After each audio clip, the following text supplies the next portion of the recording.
I got myself a treat, guys. Let's check out what I got. I got the Surf Lite, and let's see what's inside. So let's see right here. Got some bubble wrap.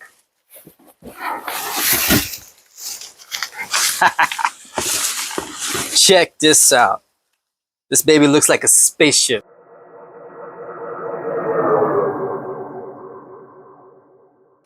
But you can see it has a solar panel right there. Little line wire. Beautiful. Let's see what's else we got. All right. So we got the charger right here. Oh, solar power will do the job for you all day. Now keep in mind, you don't need any more long 50-foot cords. Just put it in the water, you're good to go.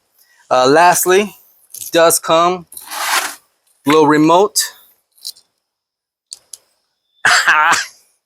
Look at that.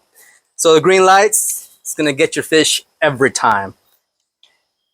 You know what, guys? These shop lights just don't do it justice. Let's see what it looks like in the dark.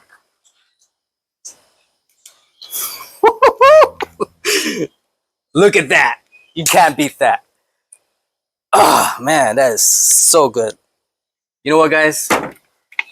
Let's go. Let's go right now. Let's go fishing right now. Let's go. Wrap it up, guys. Let's go. It's gonna be awesome.